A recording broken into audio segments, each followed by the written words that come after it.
long time ago, on a lush green volcano island in the Pacific Sea, lived Maui, a young hero, a fisherman, son of Hina Akeahi, Hina of the Fire.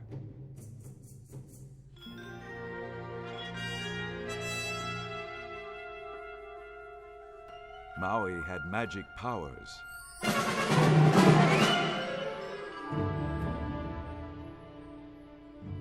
Once the sky hung so low that people bumped their heads on the clouds.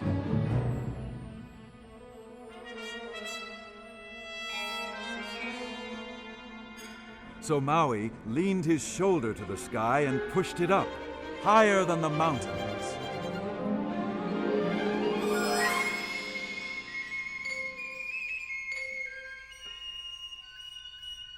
Another time, Maui went fishing using a hook hung with feathers of the ala'i bird and caught the islands of Hawaii, pulled them up from the ocean, all in a string.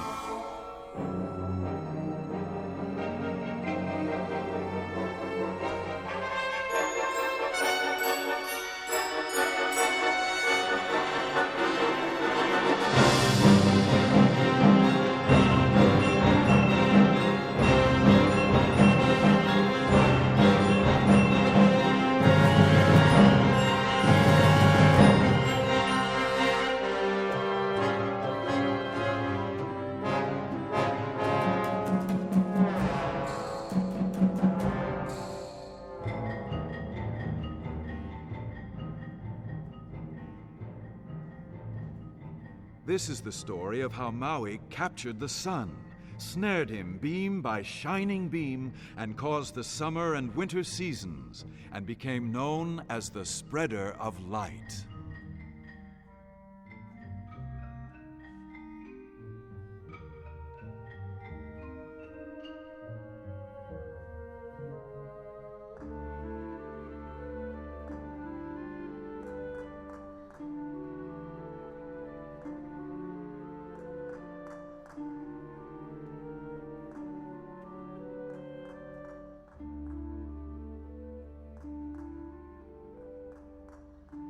Maui and his mother Hina lived in a cave near an ancient volcano, not far from a golden beach.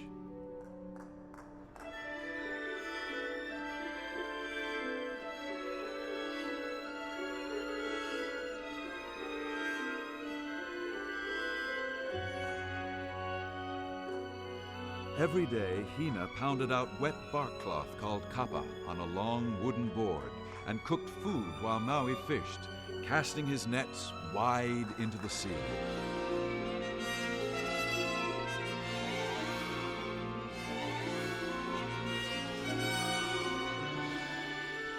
And every day the sun raced across the sky so fast that Hina could not finish her work.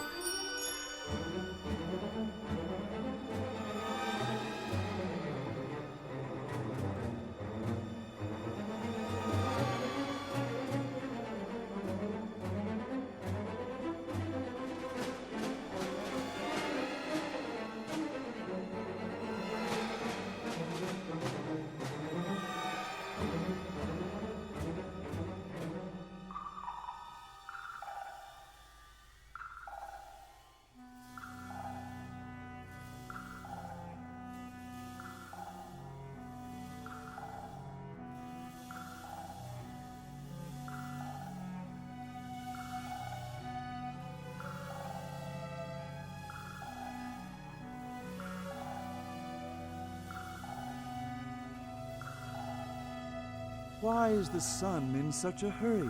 She complained to Maui. The kapa won't dry, and the kalo and sweet potatoes are withering. What can we do?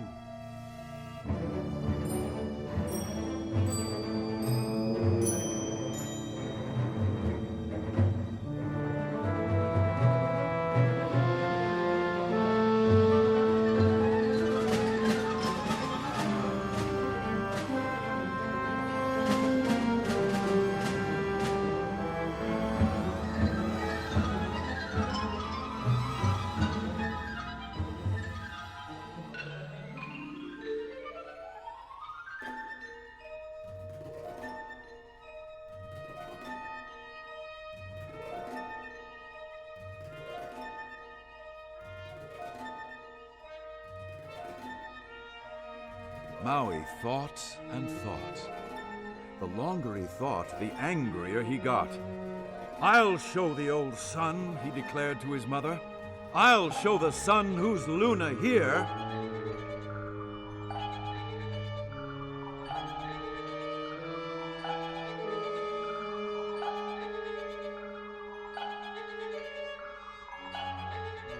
But Hina knew the great power of the sun.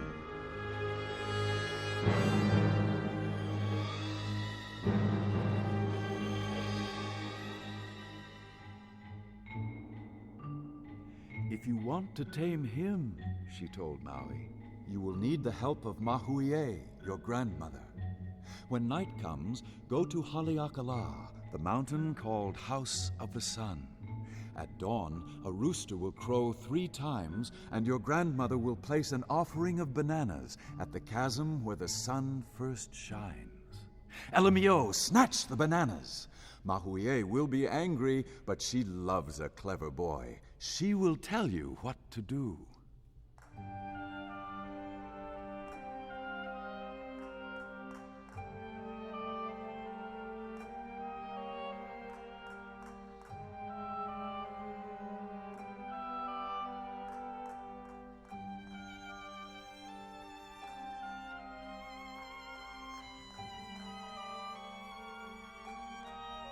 Maui set out for Haleakala and hid in a wili-wili tree nearby.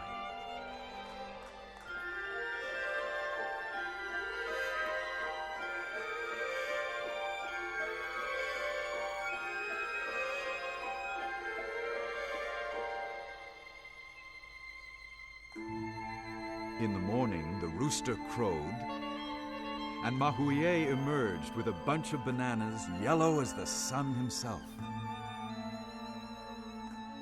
When she turned her back, Maui grabbed the fruit.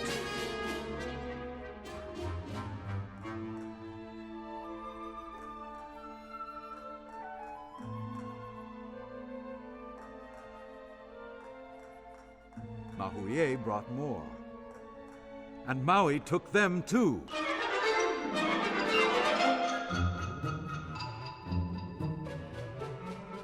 "Who's stealing my bananas?" shouted the old woman, shaking her fist. Maui peered out from behind the wili-wili tree. "It's your grandson, Maui," he announced. "Will you help me make the sun go slower?" His grandmother sighed. "I know what a mischief maker you are," she said. "All right, I will tell you what to do. To start, you must make 16 ropes, the strongest ropes ever made.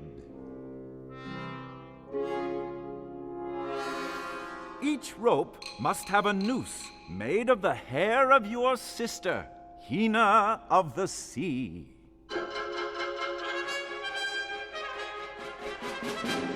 Maui scurried off. First, he shinnied up a palm tree and pulled thick fibers from coconut husks to braid the rope.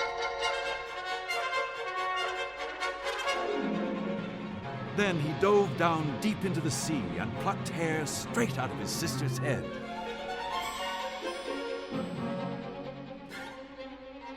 Using needles of the silversword plant, Maui began to weave the ropes and nooses.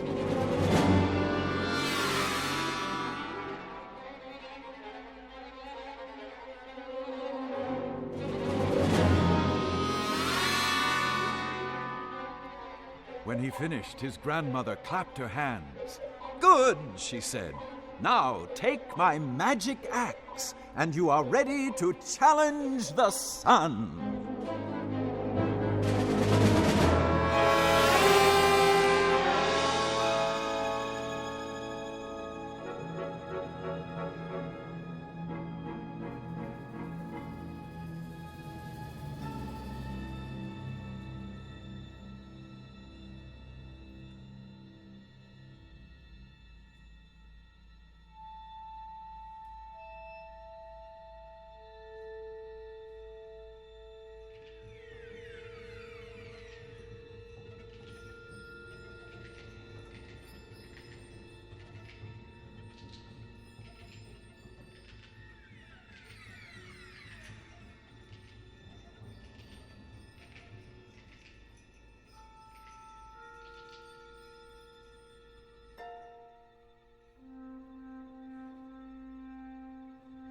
It was nighttime when Maui crouched near the edge of Haleakala and carefully set his nooses.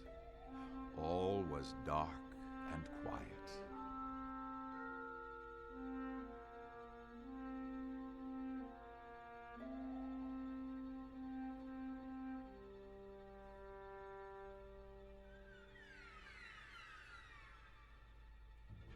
But just as he was beginning to doze off, he heard the loud screech of the rooster.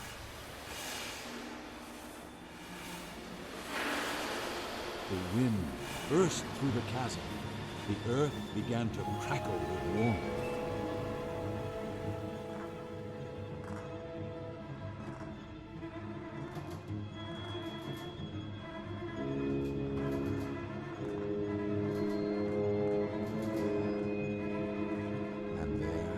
Advancing slowly through the cleft, like the tentacle of an octopus, stretched the first ray of the sun, groping among the trees, lighting the green silver shoots of hina hina, until it stepped right into the first noose. The golden beam flashed with surprise, but it was too late. The sun could not cease his majestic roll across Haleakala.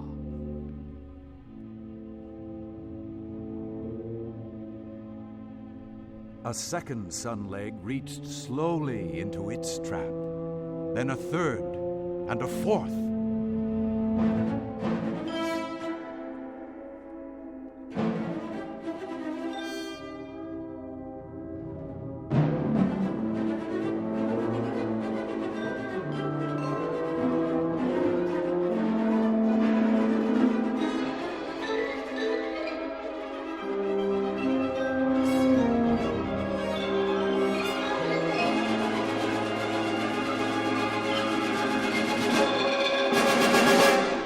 Finally, the 16th leg heaved itself brilliantly over the mountain and sank into the last noose with a mighty explosion.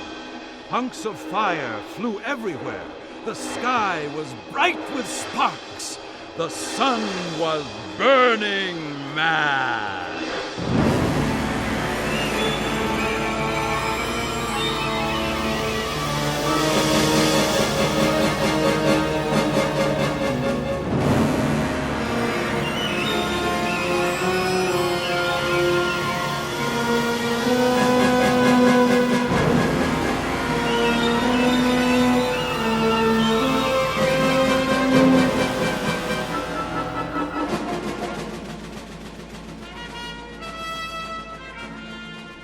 Maui sprang up, laughing, and reeled in all the ropes and tied them snugly to the wheelie wheelie tree.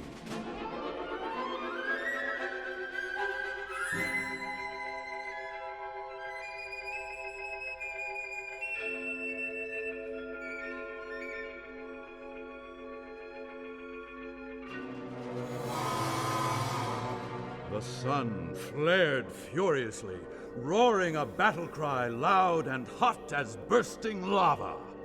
"Let me go!" the sun screamed, spitting boiling fireworks and scorching Maui's skin.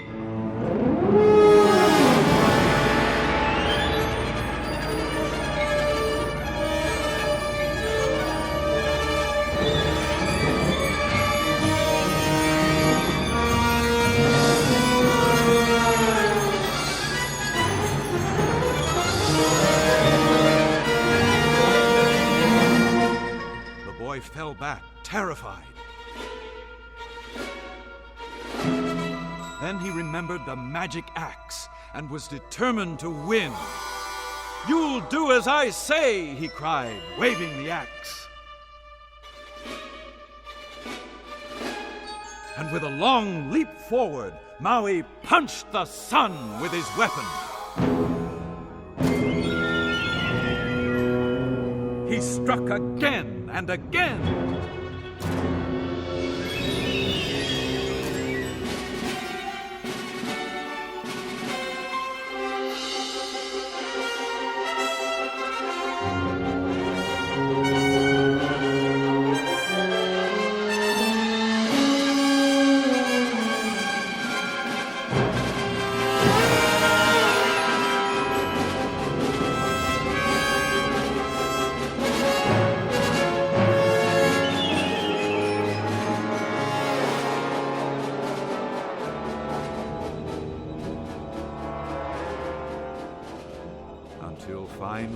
Slowly, the sun began to dim, little by little, until he barely glowed.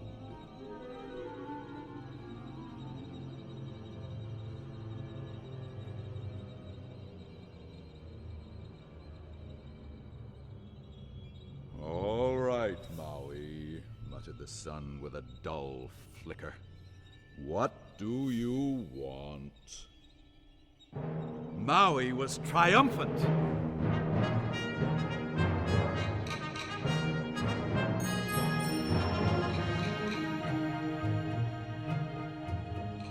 This is what I want, son.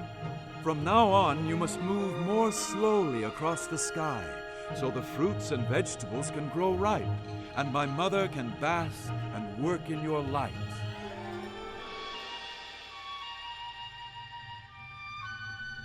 This command irritated the sun, who chafed indignantly at his ropes, scattering little embers all around Haleakala. He groaned. What about just some of the time?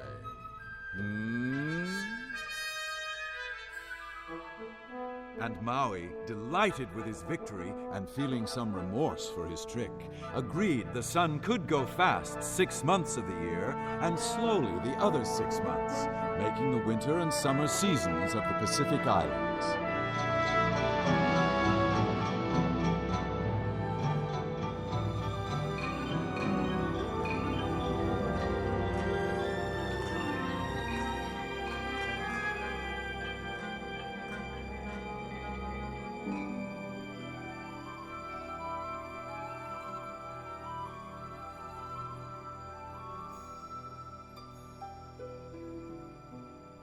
Now that we've settled this, the sun wailed, will you let me free?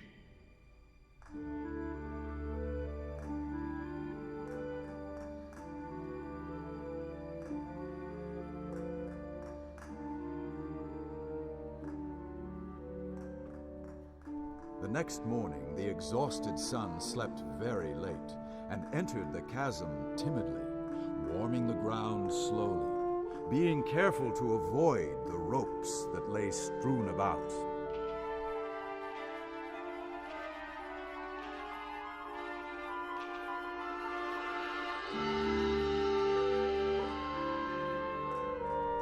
Why is your trap still here?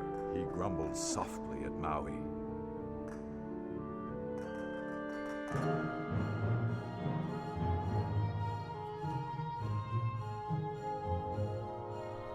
The young hero, who was weary from fighting and cold from sleeping by the mountain, smiled when he felt the delicate heat of his former foe.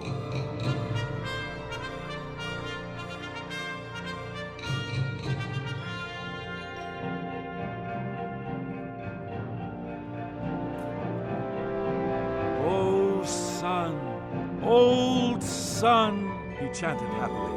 "As the tides change and the winds blow, the traps will loosen and lighten and float like clouds.